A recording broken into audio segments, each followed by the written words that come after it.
American foreign policy has been for decades to deprive Iran of the ability to have a nuclear weapon. That has driven every administration for as long as I can even remember.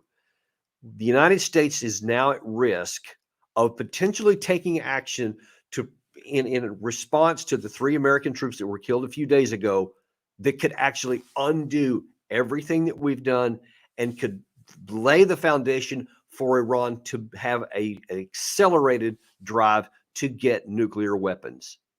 That's what we need to understand here. And that's what this deep dive is going to be all about today. You need to understand, America needs to understand that depending on what happens, possibly even within hours from now, or certainly with a day or two, when the administration responds against those people who killed American troops in Jordan, that if not handled well, it could actually drive Iran to possessing or to building a nuclear weapon, something that they have not done at any point, despite all the things that we've done in between now and then. It's time to square with the American people before one bomb is dropped and to explain what's at stake here so that the American people understand what needs to happen and what we need to avoid. Now, that may come as a shock to many people that it almost seems counterintuitive. Wait, you're talking about hitting Iran. Everybody's talking about deterring them because they've been, funding and helping a lot of these violent extremist groups in the region. And we're going to now strike some of those, and somehow that's not going to deter Iran. That's what I'm saying. That's exactly what I'm saying. Now, I'm going to explain to you why this is actually very rational and quite logical and a deep concern, and it better be a concern of those in the White House also. And let's just make sure that they understand what you're about to find out. So, look, there's a number of things that could happen here. And a lot of this is going to depend on what actually the president chooses to do, how he chooses to respond. They've let out some cryptic information, intentionally vague, so that the enemy doesn't know what's coming, and they're not going to be able to prepare completely. And I confirm that, and I agree with it. That's exactly what they should do. We should not be telegraphing what we're going to do so they're ready to receive it. That being said, it's also important for the American people to understand our ultimate objective is to prevent war, is to prevent the Iranians from getting a nuclear weapon, not to push them in that direction, and not to do something that's going to spawn an even greater amount of violence against our interest and against our troops in the region. That should drive everything the administration does. Like I say so many times, and we talk about, the administration needs to have an end state in mind. They need to have an objective in mind, a political outcome, and then they need to match military means to do the best they can to achieve that outcome. If all you do is think about actions, military actions you can take without marrying those two together and linking them, you could perversely harm yourself and make things even worse. And unfortunately, we have a really bad track record at not doing that kind of analysis. But because you're on Daniel Davis Deep Dive, you're going to get it right here. So here are the range of options what the president can do. He can go in hard and heavy against the Islamic resistance of Iraq, the group that took credit for this, which now the Pentagon claims it was. It's semi-associated with Kataib Hezbollah. You may have heard about. They're in Iraq as well. These groups are all funded by Iran. They're ultimately trained by Iran. They get a lot of their equipment from Iran, but they are not controlled by Iran. And the Pentagon has been honest about that and admitted to, even Iran itself says, yes, we do fund them, but we don't have operational control over them. They're not like an extension of us. And I think that there's a lot of evidence to suggest that that's probably accurate. They do have significant influence over them, but they don't have control over them. So Constitution and the 1973 War Powers Acts does give the president authorization when American forces have been attacked to respond and to defend them. So he does have that capacity to the people that did it directly. And we're talking about Kataib Hezbollah or the Islamic resistance of Iraq. Those people he can go after. So he's probably going to go after them pretty hard and pretty heavy. Now, here's where it starts to get fuzzy.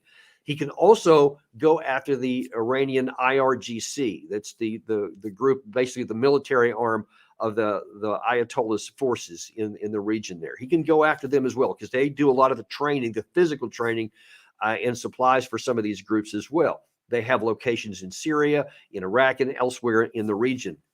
So it's very possible that, if not probable, that the president is going to go after those. And that's where it starts to get problematic, because there, as you're going to see here in a little bit, Iran is saying, if you go after our people and our forces, then you have a much bigger problem on your hand, and we will retaliate, respond. So that's where we have to be really careful. We should go after the people that did it, but we don't want to do it in a way that's going to cause more problems. And as I'm about to tell you, that could include going nuclear if things continue to deteriorate down a certain path. Now, to see how we got to this point, let me just show a lot of you. Some people may know some of this, some people may not. You may not know all of it even at then. I'm going to put things in context because it is so crucial anytime you're talking about foreign policy and issues that are involving it, especially the Middle East, that you got to put things in context so that you understand how things fit together, because you can't just look at something in isolation or you may miss a big piece here. This basic part of the story here will start in 2015, because that's the year that Obama signed the deal with the Iranians after a couple of years of negotiations for the JPCOA, the Joint. I actually forget what it stands for at the moment, but it's the Iran nuclear deal. Everyone's familiar with that, and it had a number of provisions in it. And here's what Obama said when he announced that. Today, after 2 years of negotiations, the United States, together with our international partners, has achieved something that decades of animosity has not: a comprehensive long-term deal with Iran that will prevent it from obtaining a nuclear weapon. Now, there were a number of things that provision called for. For example, it required Iran to withdraw about 25,000 pounds of enriched uranium at various different thresholds. It required them to get rid of 14,000 centrifuges, so that they had, I think, only 6,000 remaining at the time. And it prevented them from enriching anything above 3.67%, which is basically things that are useful for creating energy and doing other kinds of research on those. So that were some of the limitations. It also put IAEA inspectors, international inspectors throughout the country in all their facilities to try and make sure that they weren't doing anything that they weren't supposed to, that they were abiding by the agreement. And in response, the United States was supposed to do a number of things, which, by the way, we almost did none of, but that's a separate issue. We'll talk at another time. Of course, it's a big issue to the Iranians, but nevertheless, they actually did most of these things. So at the time that deal was put into place, it significantly reduced the chance that the Iranians would be able to make a nuclear bomb. According to the U.S. sources, prior to that deal going in, Iran could build a nuclear bomb between 2 and 3 months if they ever made the decision to do so. Once the JCPOA went into effect, the U.S. recognized that the chances of that were somewhere around a year. So it had pushed back that from the time they made a decision, it would take them about a year to be able to build a bomb. Now, when President Trump was elected in 2016, he decided that it was a bad deal. And there were definitely some limitations on it. There was some issues about, how thorough were the investigations? How thorough were the inspectors? Could they really see everything? Could Iran hide some things? Lots of questions I had. Some of them legitimate questions. There were some weaknesses in the process, but there was no question that there was some major accomplishments and a definite, significant curtailment of what Iran could do, because there were independent viewers in there. There was cameras, there was independent inspectors who had lots of very sophisticated equipment, which proved to be functioning quite well. Nevertheless, when Trump came in, he didn't like it, and a lot of his supporters, didn't like Iran at all and wanted to undo that. So in May of 2018, his then Secretary of State Pompeo announced this. 2 weeks ago, President Trump terminated the United States participation in the Joint Comprehensive Plan of Action, more commonly known as the Iran nuclear deal.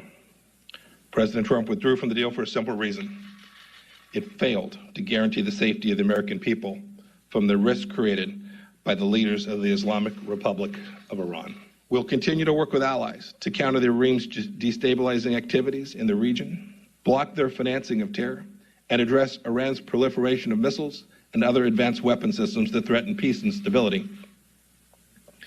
We will also ensure Iran has no path to a nuclear weapon. Not now, not ever. The regime has been fighting all over the Middle East for years. After our sanctions come in force, it will be battling to keep its economy alive. Iran will be forced to make a choice. Either fight to keep its economy off life support at home or keep squandering precious wealth on fights abroad. It will not have the resources to do both. So Pompeo was very cocky and very self-assured when he told the American people that now then, whatever flaws the JCPOA may have had, they're going to make it even better. Trump would subsequently go on to say he's going to negotiate a better deal that it talks about the missile systems and several other things and get something better for America. Well, it turned out that he didn't. They never made another negotiation. There was never any other agreement made. And of course, why would Iran, from their perspective, do that when all that was created and negotiated over years by this predecessor was then undone in a day on his terms? Why would they think that anyone would follow the one after that? So, of course, they never did. They never negotiated another one. What happened as a result of that? Now, before I show you what happened, let's reiterate what Pompeo very confidently claimed would result in getting out of the JCPOA. He said that there would be no path to nuclear weapons, not now, not ever. He said it would curtail their missile capacity. He said that they will not have the resources. He said they've been doing all these nefarious things throughout the Middle East. Well, now they wouldn't be able to do them. He said because of all these sanctions that we were going to put in place on them, they would now strangle their economy and they wouldn't be able to do any of these things. How did that work out? Let's take a look at this. Christiane Amanpour interviewed a regional expert on the 5-year anniversary of Trump's withdrawal. Let's see how that turned out. What exactly did maximum pressure achieve? It has been an abject failure across the board. Of course, it has brought Iran to the verge of nuclear weapons. Iran has never been closer. And it has also rendered Iran much more aggressive in the region. In 2019, you remember the hot summer of that year when Iran started attacking shipping lanes and tankers and energy infrastructure, including in Saudi Arabia. And it has rendered Iran much more aggressive and repressive at home. Literally everything that Pompeo said that getting out of that deal would do to improve the situation, the opposite happened. It got worse. Iran is much more malign. Their technology has risen significantly. Now then, their missile forces are much stronger than they were. Their amount of weapons, their amount of uranium, the enriched stuff that you need to make bombs, has gone through the roof. So here's just a couple things. Now, I told you a minute ago what the JCPOA, how it limited Iran. Since we got rid of those constraints, Iran now has 128 kilograms of 60% enriched uranium, which is very close to the amount of that you need to make weapons. They have 1.5 tons of 20% enrichment. Now, remember, 3.67% is all they could enrich prior to the JCPOA being ended for us. Now they have 1.5 tons of 20% and 128 kilograms of 60% that we know of. That's enough of the 60% to make 3 nuclear weapons by itself if they get it up to 90%. That's the threshold for nuclear weapons grade enrichment. They now have 13,000 centrifuges instead of 6 that they had before then. And there has been recent reporting that 83%, that some of the material has been enriched to 83%. That is almost right at weapons grade, which obviously means that they can do it at any time forward. Now, that has probably what was behind then Chairman of the Joint Chiefs of Staff, General Milley, about a year ago, went before Congress and said that even though during the JCPOA, actually, let me show you one thing before that. The Director of National Intelligence in 2018 put out a piece of an intelligence assessment that did include something about the Iranian regime.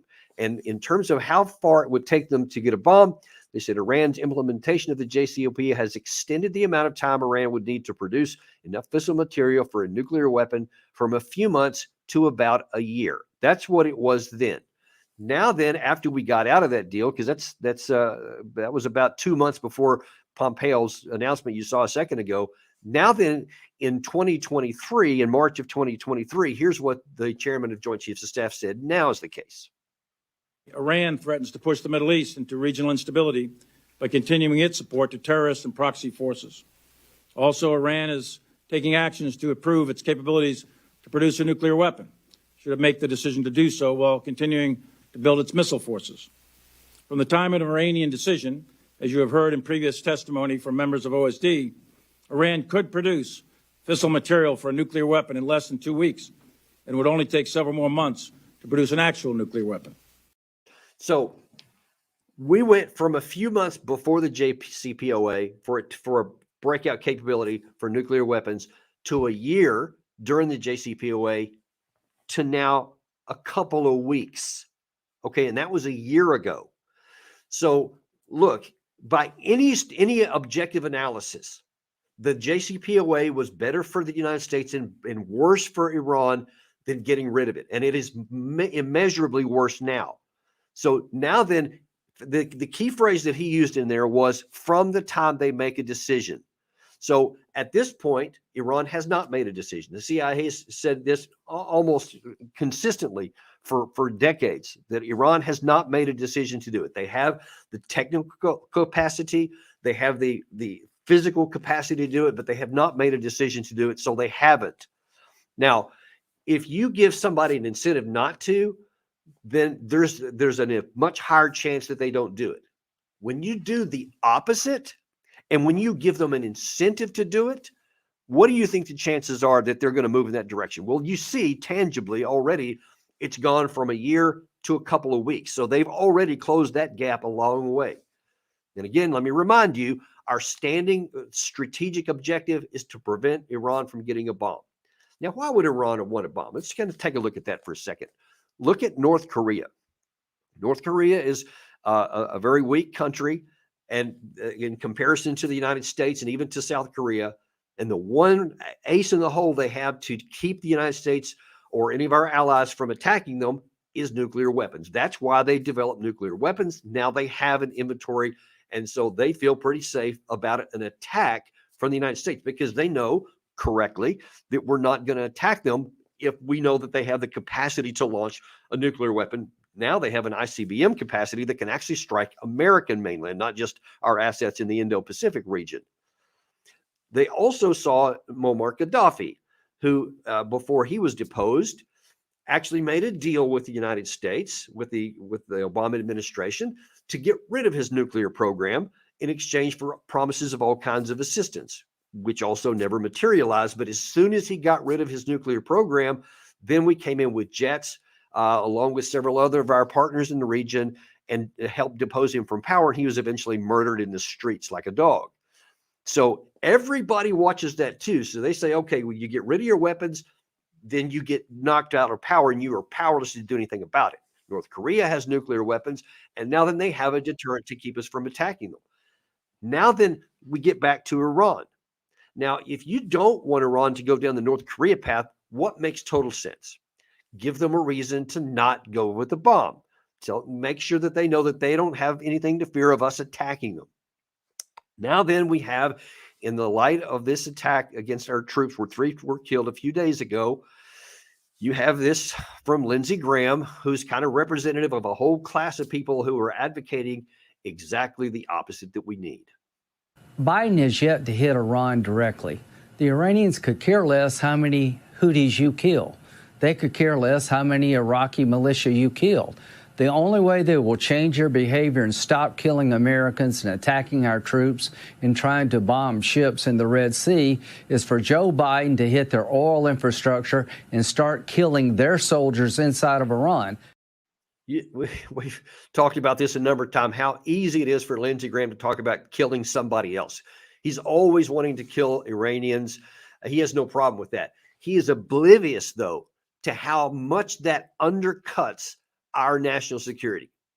If you know that Iran could be only a couple of weeks away from obtaining the materials necessary to make a nuclear weapon, and you know they have a really large arsenal of ballistic missiles, which we had the other day with Mike Domino, the former CIA guy, who told you the details of what those missiles can do.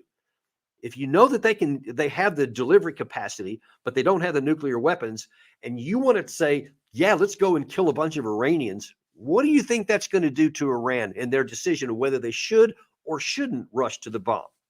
Well, we know for sure what it makes some of their leaders think. Here's what the commander of the IRGC, who may well be, his forces may well be targeted by Biden in this coming attack here. Here's what he says about it. فصل مشترک ما و شما آن است که یکدیگر را میشناسیم. شما میدانید ما هیچ تهدیدی را بدون پاسخ نمیگذاریم. در عین حالی که ما به دنبال جنگ نیستیم، اما از جنگ هم نمیهراسیم و نمیگریزیم. And just hours ago, from the time we're making this video here, the Iranian foreign minister actually tweeted out an even more direct statement where he said this. Gary, if you could throw that up on the screen there. He said, no, that's not the one. The one that the tweet from the Iranian foreign minister. Yeah, that's the one there. He said, if there is an attack on our territory, Iran's response to the U.S. attack will be decisive, immediate, and direct. Now, that's a conventional strike here. That's what they're saying. So they are recognizing the threat to their country and their assets from the United States here. Now, again, going back to the North Korea example, they know that the one ace in the hole they have to prevent us from doing anything conventionally in their country is to have that nuclear weapons. Now, you attack the conventional capacity of Iran, they probably will respond. Now, anybody who thinks that Iran is just bluffing and they're just saying this has not been paying attention lately at all, because you've seen in just the last couple of weeks, Iran has launched attacks into Iraq. They have violated their sovereignty because there was some targets there that they thought that threatened them. They went after them because they suffered a terrorist attack just a few weeks ago. They've attacked targets in Syria, their ally. They didn't care. They went after the targets there. They went after Pakistan. They fired against targets in Pakistan also because they felt that their national security was threatened by assets in there. So they went after them. Now, if America kills Iranian troops, what possible motivation does anyone think that they're going to have to back down? That's what, like Jack Keane, that's what Lindsey Graham, General Kellogg, half a dozen congressmen I've been hearing. All they want to talk about is let's go hit Iran, let's hit Iran, let's hit Iran, as though there won't be a response. And that is just absurd to suggest that when you see graphic evidence that Iran does hit back. Look, when we assassinated their General Soleimani in 2020, did they sit passive back? Hell no. They launched a barrage of highly effective ballistic missiles that had pinpoint accuracy that blew the hell out of our base, that wounded 100 Americans. And as we have shown you on some previous episodes here in a report that was done by 60 Minutes about a year later, it was only a miracle that there weren't a lot of troops killed. Pure luck is the way one of the majors pointed it out there. But it was not because of lack of attempts or catching. And if you think that they didn't do anything after that, you also weren't paying attention, because from that point until October 7th, there was about 80 attacks. And I think might have been even more on that, on U.S. forces in Iraq and in Syria, as Iran said that they're going through. They said that they would extract revenge for the assassination of their leader. They never stopped. So they have continued to attack, or either through their proxies or directly here. They've also shown that they have the ability to strike pinpoint targets in Saudi Arabia on their lifeblood, on their oil infrastructure, even in the presence of Patriot defense systems that they had at the time. They still had the ability to strike through there. So Iran can do a lot of damage to the United States if we press the issue and strike at their forces. Now, what do you think is going to happen if Iran does make good on this threat and they do respond in some way, if Biden attacks the IRGC and kills their personnel like Lindsey Graham advocates for? What if they now then fire some of these more sophisticated weapons and missiles at some of our bases who are sitting around there, and more troops are killed? Not 3, but maybe 23. or any number for that matter, doesn't even matter, then Biden is Biden going to back down? Of course he's not. Now then he's going to feel compelled to respond as well. And if he then says, now we're going to take it into Iran proper, now then, folks, that's where you have the possibility that Iran finally says, okay, enough is enough. There's no reason to withhold now. They could then make a sprint to a bomb. Now, there's a lot of problems that go along with that and a lot of risk for Iran to make that decision. And to kind of help unwind some of this, earlier today, I had an interview with Dan DePetris, who is the resident expert on all things Iran with Defense Priorities, the organization that I also work for. He's got some of the most incredible analysis that has been put out over the last years. And I asked him if he could explain to us a little bit about what's at stake here and what Iran could do. If we get into a war with Iran, no matter how it happens, what is the prospect of them racing to a bomb to think the only way that they can win a war against the United States is to have a nuclear deterrent? How realistic do you think that possibility is? Well, it's certainly a possibility, and it's one the policymakers have to take seriously. The Iranians have a pretty extensive indigenous nuclear program with pretty large enrichment facilities that have been growing in capability and capacity for the last 5 years, ever since the United States left the JCPOA back in May 2018, which I would view as one of the most self-inflicted mistakes the United States has had in the last 5 years. To the extent that the Iranians could actually race toward a nuclear bomb, an operational nuclear weapon, I don't know offhand how long it would take. I've heard estimates between 6 months to up to 2 years. And a lot of this, depending on the expert that you talk to, a lot of this depends on whether, the IAEA inspectors are on the ground. If the Iranians kick out all the inspectors, then the Iranians could presumably do what they need to do within a shorter period of time. Yeah. So let me peer in on that point right there. So even though we left the JCPOA, it still continued on in some form, I guess. But the inspectors never actually left, and so there was some some alarms that were set off some number of months ago when I guess some of these inspectors picked up that Iran had increased their refinement up to 83% or something like that, which is just below the threshold for weapons grade, as I understand. So they're actually still on the ground. So I guess the question, well, two questions. First, one, is it possible, even theoretically, I suppose, for Iran to race to a bomb without the inspectors knowing about it in a short term? We'll just stick with that one first. Yeah, I don't think so. As long as the the inspectors are on the ground, they still have access to the Iranians' main enrichment facilities. To be fair, they have far less access today than they did when the Iranians were in the JCPOA, which is one of the reasons why I personally was so opposed to leaving. It's because however deficient however deficient the agreement was, and you can make an argument that it was deficient in some areas. Yeah. The most impactful benefit for the United States and its partners in Europe was having that thorough presence on the ground. Giving the United States eyes and ears to Iran's enrichment capability. If the Iranians kick out the inspectors fully, we don't have the eyes and ears anymore, and it could get pretty dicey. And to the extent that the U.S. intelligence community has insights into, the various enrichment facilities that the Iranians are operating, that's more of a secondary asset. We're really looking at the IAEA inspectors to do most of the work here. So I guess the second question is, again, in the event that war actually broke out between the United States and Iran said, all right, that's it. We're now severing all of the ties that we had. The IAEA inspectors are now kicked out. That would seem to me to be a huge warning bell to the U.S. intelligence community, because now that we would be blind and they literally could be running the next day to try and build fissile material. And it would seem that would raise the chances, or at least the pressure on the White House to actually bomb the nuclear facility. Certainly there would be a lot of people advocating for that, don't you think? Certainly. I mean, and you already have people advocating for it now, even with IAEA inspectors on the ground today.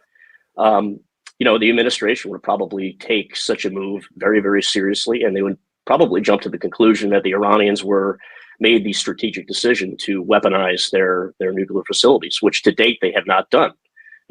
CIA Director Bill Burns gave congressional testimony on this last year, and he said, as far as we know, the Iranians have not made that decision yet.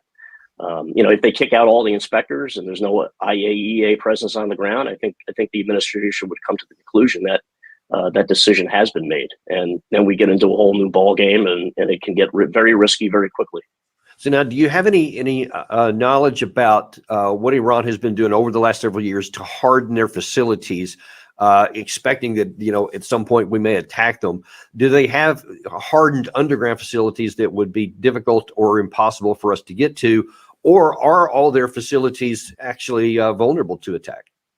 They are vulnerable. The United States, however, would have to use their most powerful, what they call bunker buster bombs to reach these facilities, because they're pretty underground. They're mountainous. They were deliberately constructed in mountainous terrain, and they have considerable anti-aircraft and air defense systems surrounding these main facilities.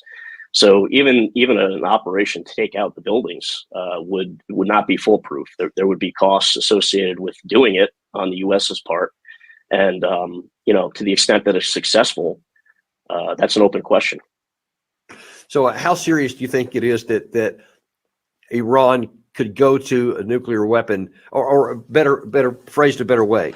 How concerned are you that Iran could make that final decision to finally go to a nuclear weapon? Because so many people have said for a long time that the reason why so many people, North Korea is the best example, went to nuclear weapons because they view that as the only way to get deterrence against the United States.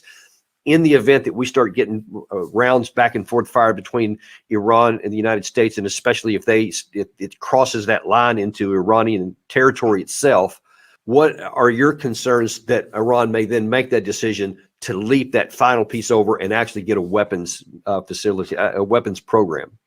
I still think right now it's a low probability scenario, but as you say, if we got into a shooting war with the Iranians, I think they would probably make the same conclusion as the North Koreans did back in the early 2000s, which is, an operational nuclear weapon is the best way to enhance our security and to preserve it, and to make sure that superior adversaries, the United States foremost among them, is deterred from launching a regime change operation.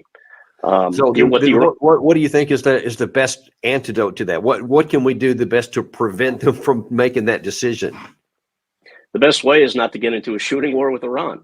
Simple as that. And if we get into a full-blown area of hostilities with the Iranians, they will make that decision. And to the extent that they make it, how quickly they will make it, that's open for debate. But I don't think any seasoned Iran expert can be comfortable sitting here and telling you that the Iranians would not at least consider something like that. The best way to avoid that situation is to not get into a war with Iran, which would be, balance sheet costs would be far outweigh the benefits of that. And now, real quick, to the extent that you're aware, on the conventional side, let's say that Iran did make that decision, and then the Biden administration immediately went in there and took out all these facilities, which would then basically just unleash full-scale war between them. How long could Iran sustain a war against the United States, or could we bring them to? Could this be like a 100-hour war of Desert Storm, or the about 1 month that we took out Iran in 2003, Iraq in 2003? Well, to the extent that Iran's conventional capabilities are not good. Regionally, their air force is antiquated. Their navy can't project power past the Persian Gulf. They haven't fought a land war since the 1980s when they went up against Saddam, and that was a draw. They lost hundreds of thousands of people, and basically it ended with an armistice. Conventionally speaking, the Iranians cannot keep up, but that doesn't necessarily mean that they don't have the capability to make it extremely difficult on the United States and the U.S. partners in the region. I mean, their non-state proxies are formidable, and their missile capability is the largest and probably the most advanced in the region. So it's not a cakewalk. And people who say it will be a cakewalk, quite frankly, don't know what they're talking about or haven't studied the issue more than 5 minutes. I could not agree with that last part, especially. The best way to avoid this outcome, don't get into a shooting war with Iran. And it is not going to be a cakewalk, no matter what anybody thinks. And that last part, let that sink in, he said there too, because that's what Mike Domino said on our show yesterday or day before, is that Iran has the most sophisticated ballistic missile program in the region. Look, this is not Syria. This is not Iraq. So Obama, President Trump, and President Biden have all launched missiles into Syria at various times to look tough or whatever they claimed it was for.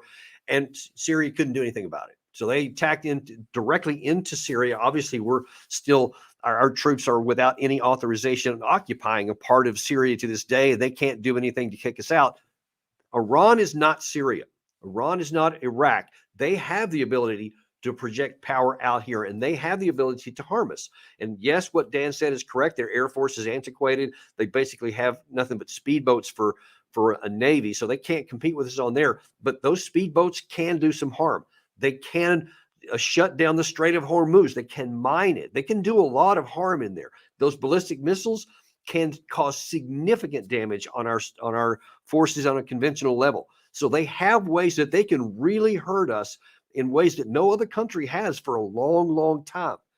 And if this gets into a complete shooting war, if this starts getting back and forth and we go in heavy, folks, I'm telling you, it would be almost irrational for Iran not to pursue a nuclear weapons program and try to do a crash weapons program. I mean, it would almost be irrational for them to have the capacity and not use it and allow themselves to be beaten and just pummeled on a conventional level. Don't put them in a position to find out. The president of the United States must be very sharply focused on what's at stake here. His objective is to avenge our troops and to destroy those people that actually pull the trigger, that actually launch those drones, that had anything to do with the preparation of it and the conduct of that mission. They do need to be taken out.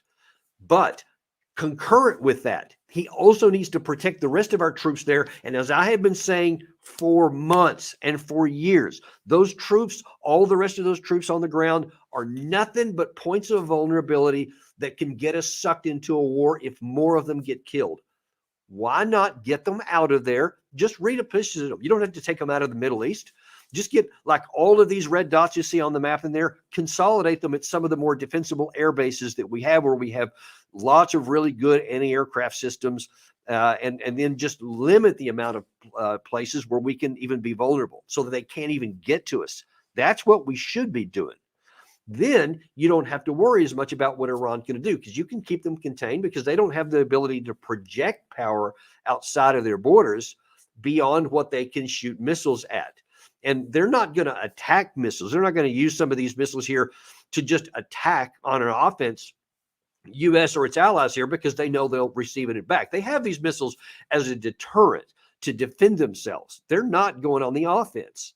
And look, even in the context of this fight right here, all of this stuff has blown up since the middle of October. What happened in October, folks?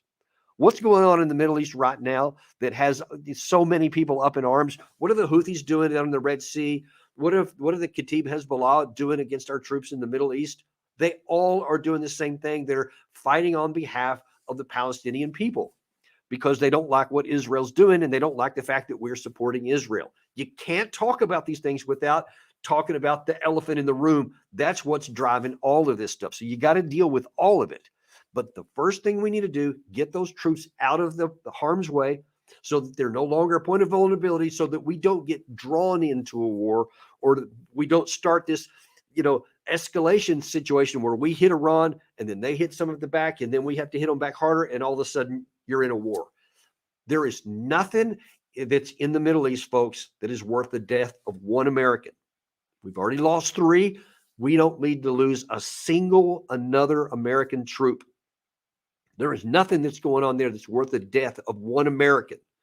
Let's stop that. Let's get the troops out of there. But as much as I'm adamant about that, and probably for obvious reasons, since I used to be in the military and I have deployed into combat zones.